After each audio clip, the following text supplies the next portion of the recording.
Title: The Price of Wealth. Adana was the kind of beauty that made heads turn wherever she went.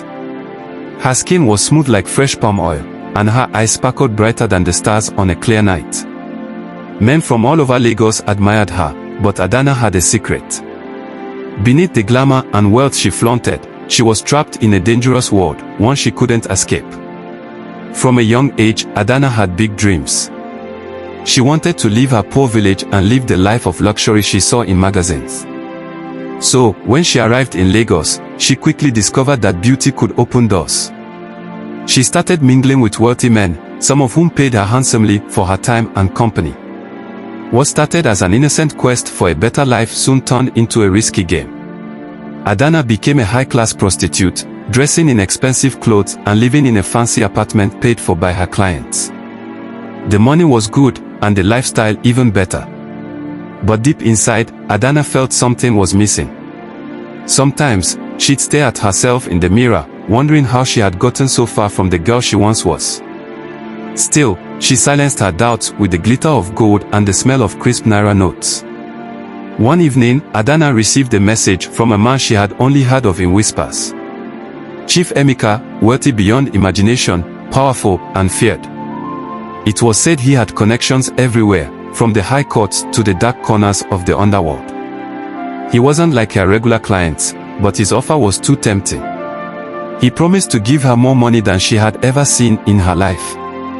One night with him, and she'd never have to work again. Curiosity, greed, and a little bit of fear played in her mind as she dressed for the night.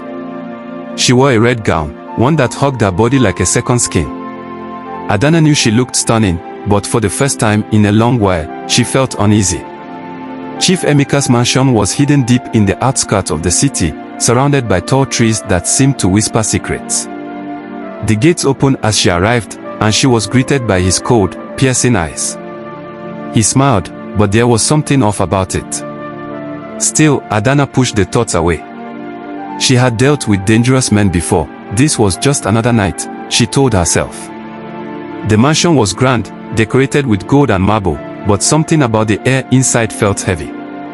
As they sat down to dinner, Chief Emeka kept staring at her, as if he was studying her every move. Adana tried to make small talk, but his answers were short, his gaze never leaving her face. A chill ran down her spine. After dinner, Chief Emeka led her to a private room. It was dimly lit, with strange symbols carved into the walls. Adana's heart began to race. She had been in many rich men's houses, but nothing like this. She tried to turn back, to say she wasn't feeling well, but Chief Emeka's grip on her arm tightened.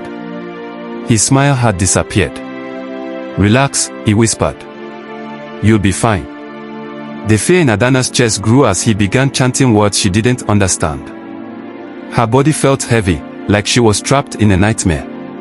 She tried to scream, but her voice wouldn't come out. Chief Emeka's eyes grew darker, his hands cold as ice as he placed them on her shoulders. Adana's vision blurred, and the last thing she saw was the glint of a sharp knife in his hand before everything went black.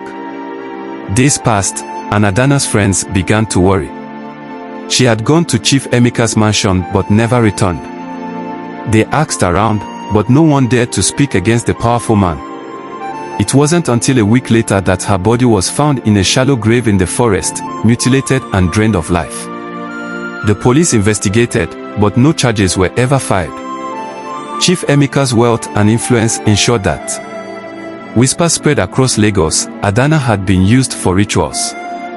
Her beauty and soul traded for more power and wealth.